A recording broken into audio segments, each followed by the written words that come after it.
Break के बाद आपका स्वागत है हमारे खास कार्यक्रम गो कोरोना गो में, जहां मेरे साथ लगातार बने हुए हैं कानपुर नगर के मुख्य चिकित्सा अधिकारी डॉक्टर अनिल मिश्र जी। अच्छा सर, एक चीज और पूछना चाहूंगा कि जो वैक्सीन है, इस वैक्सीन के लग जाने के बाद जो है कि क्या कोरोना जो वायरस है वो शरीर में स्टे कर सकता है, शरीर में रह सकता है? मतलब वैक्सीन एक होता है ना कि इंसान ये सोचता है कि हमने दवा ले ली तो क्या वो वायरस पूरी तरह से खत्म हो गया? अगर हमने दोनों डोज ले लिए तो कब तक ये कारगर सिद्ध होगी? मतलब ये कब, कितने समय तक के लिए, क्या इसका कोई टाइम लिमिट है कि साल या 2 साल तक ये वैक्सीन जो है ये काम करेगी?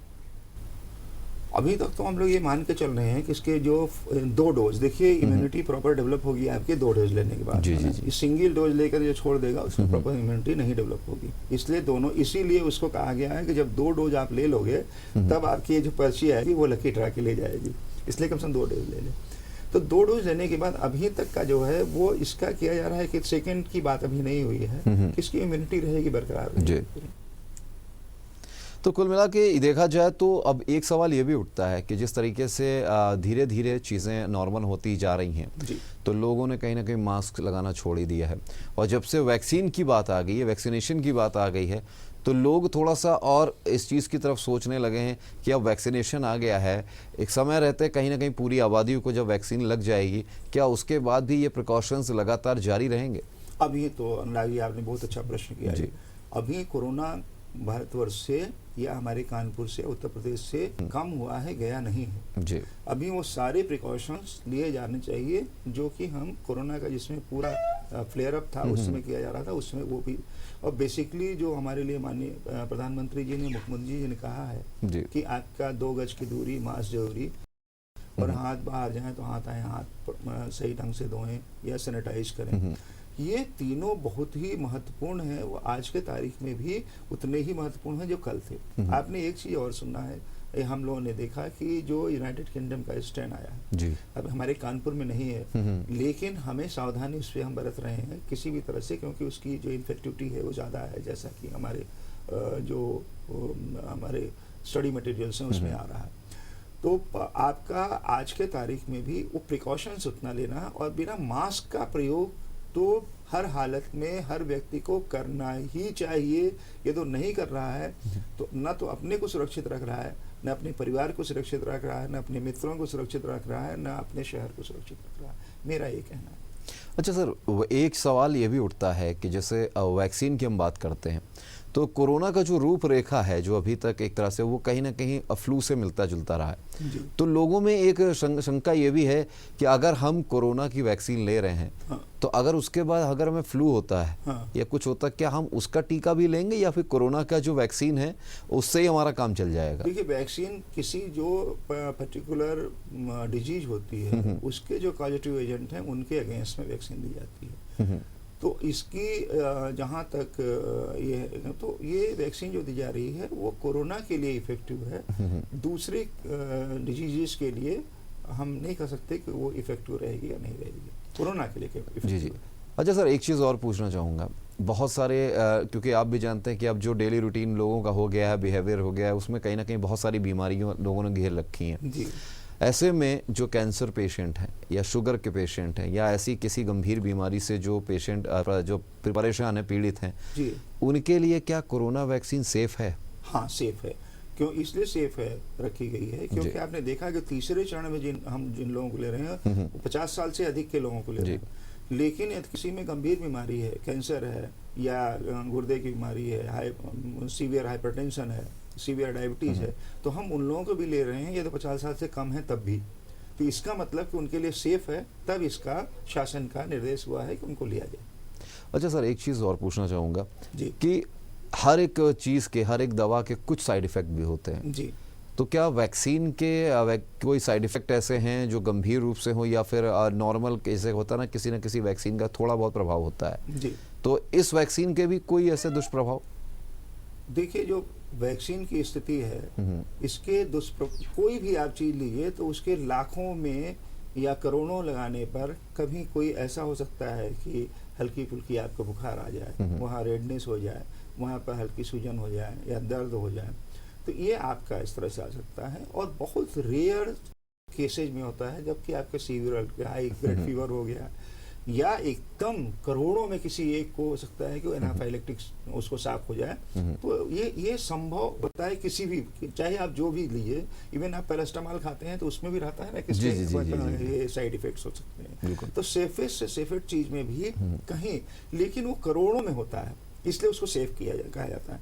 और जो करोड़ों में भी जो व्यक्तिगत किसी को हो रहा है, तो हम लोगों की तरफ से पूरी सावधानी, पूरे हॉस्पिटल अलर्ट है, हर जगह हर सेंटर पर डॉक्टर बैठे हैं, हर जगह पर हम लोग एडवर्स जो कोई भी रिएक्शन होने वाला है तो उसके लिए हम किट रखी हुई है जिससे कि उसको तुरंत कंट्रोल कर सकते हैं। तो ये सारी चीजें में यदि लाखों करोड़ों में किसी एक को हो गया है तो उसके लिए भी हम सारी व्यवस्था के साथ हम उसको वैक्सीनेशन को करने जा रहे हैं। इसलिए किसी भी तरह के किसी डर की आवश्यकता नहीं है और किसी भ्रम की आवश्यकता नहीं है। ये वैक्सीनेशन का अभियान बहुत बड़ा अभियान है, बड़ा कारगर अभियान रहेगा। और हमारा अनुरोध है कि किसी भी तरह का, चाहे कोई कहे, लेकिन इसमें किसी भी तरह से कंफ्यूज होने की जरूरत नहीं है। ये पूरी तरह से सुरक्षित वैक्सीन है, पूरी तरह से इफेक्टिव वैक्सीन है, इसीलिए हम इसको लगवाएंगे। जब हमारा हाथ शुरू होगा तो हम सीएमओ के रूप में पहले लगवाएंगे। जब हमने लगवा लिया तो आप तो महसूस कर सकते हैं कि यार हम सही हैं, सलामत हैं, आप सुरक्षित हैं। बिल्कुल बिल्कुल सर, बिल्कुल। मेरा पूरी जिम्मेदारी आपकी भी है और जिम्मेदारी को आप अच्छे से निभाएंगे भी। तो जनता, यहाँ पर सबसे बड़ी बात दर्शकों ये है कि जिस तरीके से सीएमओ साहब ने क्लियर किया है कि वैक्सीन सुरक्षित है और खुद भी वो लगवाएंगे, जिस तरह से आपने सारी जानकारियां दी, बिल्कुल गूढ़ तरीके से जितने भी रहस्य थे, लोगों के मन में डाउट्स थे, उनको आपने क्लियर किया। जी। एक सवाल और उठता है सर कि जैसा कि हम लोग देख रहे हैं कि कोरोना काल चल रहा है, अभी भी उतनी बड़ी संख्या में पेशेंट्स नहीं हो रहे हैं, लेकिन कुछ अभी भी बाकी हैं और चीज़ें अभी भी चल रही हैं, पेशेंट्स लगातार कुछ ना कुछ निकलते ही जा रहे हैं। ऐसे में सवाल उठता है कि जो लोग कोरोना पॉजिटिव हो चुके हैं, जिनकी रिपोर्ट पॉजिटिव आई है, क्या वो इस वैक्सीन को लगवा सकते हैं, और या जो लोग सही हो चुके हैं क्या वो भी लगवा सकते हैं? देखिए, बहुत अच्छा प्रश्न आपने पूछा अनुराग जी। जो लोग कोरोना से संक्रमित हुए थे और वो सही हो चुके हैं पूरी तरह से, तो उनको वैक्सीन लगवा सकते हैं, उनको वैक्सीन लगाई जाएगी।